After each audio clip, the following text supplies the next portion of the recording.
Ukiwa wewe ni mlevi ambaye kila unapopata pesa, kitu cha kwanza unachofikiria ni kunywa pombe. Ikiwa wewe ni mlevi ambaye unapoenda kazini asubuhi ama una shughuli asubuhi, ukiitwa na mtu uende ukunywe pombe, unakosa kwenda kazini, unaamua kwenda kunywa pombe. Ikiwa wewe ni mlevi ambaye unasahau majukumu yako kwa sababu ulienda kwa ulevi. Ikiwa wewe ni mtu ambaye kuna wakati ambapo umejipata mahali na hukumbuki ulivyoenda huko, ila unakumbuka kwamba ulikuwa mahali ukilewa, basi ni wakati mzuri wa kuachana na pombe. Kwa sababu wewe na pombe hamuendani, hamuelewani. Pombe si kitu ambacho kina manufaa kwa mwili wa binadamu. Pombe si kitu ambacho kinaongezea katika maisha ya mtu. Lakini pombe inaharibu maisha ya mtu. Inakufanya unakosa mwelekeo, unakosa mipango, unakosa kuwa mtu mwenye kufanya mambo ya busara. Uraibu wa pombe unakufanya unakuwa mtu asiyeweza kufanya maendeleo. Ukiwa unakunywa pombe kupindukia, utakosa kusaidia familia yako. Utakosa kujiendeleza. Pombe inakufanya siku zote unazungukia mahali pamoja.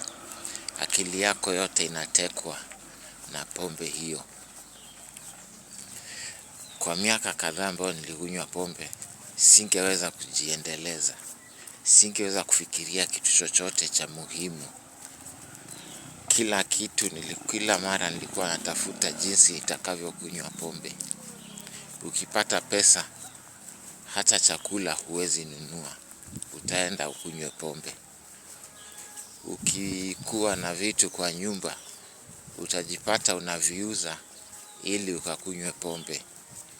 Na hata ukiwa mtu mwenye unaweza fanya kazi, inakuwa ni vigumu kwa sababu wakati ambapo unahitajika kuwa kazini, utakuwa wewe ni mlevi. Huwezi ukafanya kazi. Kwa hivyo pia mtu kukutegemea inakuwa ni vigumu. Inakuwa ni vigumu kwako kujiendeleza. Inakuwa wewe sio mtu wa kuwa na mipangilio.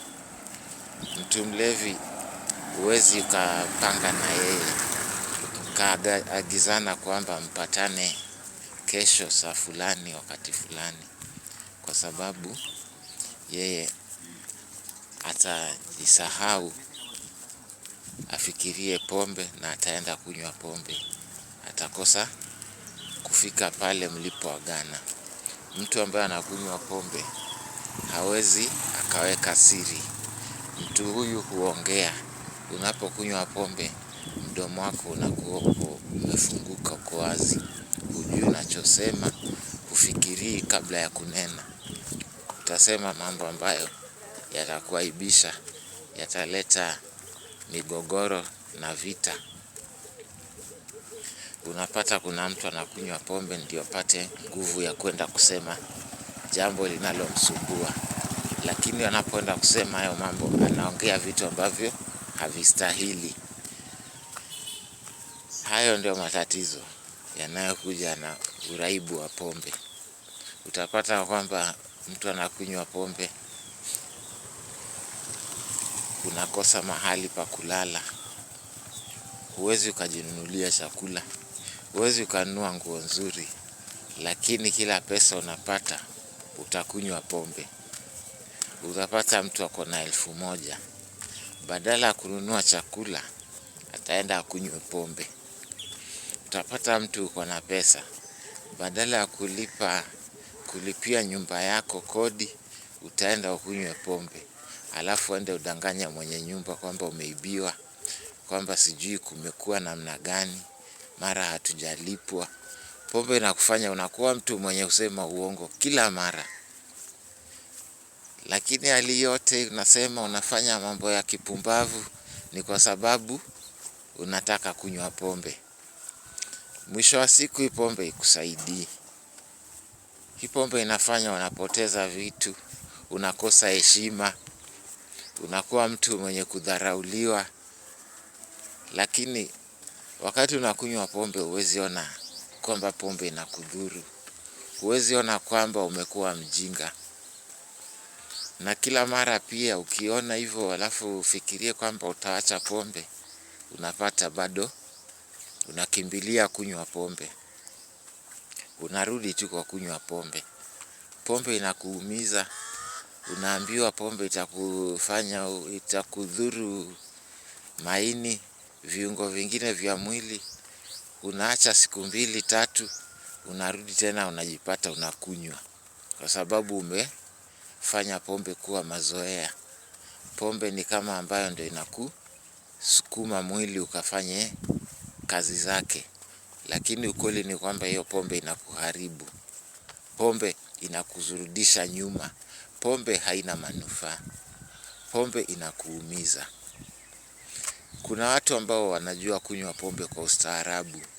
Kuna mtu anakunywa chupa moja na akimalizana nayo anaamka anaenda nyumbani, anafanya shopping, anapeleka kwake, anajipanga na pesa zake. Kama alikuwa anasema atatumia tu 200 kwa bar, atatumia tu hiyo 200. Lakini kuna mtu bana, ukifika hapo ile pesa yote uko nayo itabaki hapo mpaka utakopa ukunywe zaidi. Kesho yake na chochote. Watoto wako njaa, wamefukuzwa shule, hujaenda kazini siku 3, unadanganya wewe ni mgonjwa, kila mtu anajua wewe ni mlevi. Haya madhara, hizi tabia za ulevi hazikusaidii, zinakurudisha nyuma.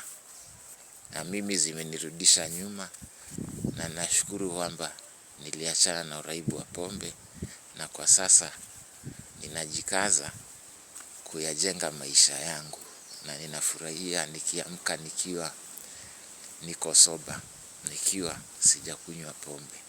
Nawe pia unaweza ukawa mtu ambaye hutumii pombe kwa kupindukia. Unaweza ukawa mtu ambaye unajitegemea, unawaarifu na kuwashauri wengine waachane na utumiaji mbaya wa pombe na madawa ya kulevya.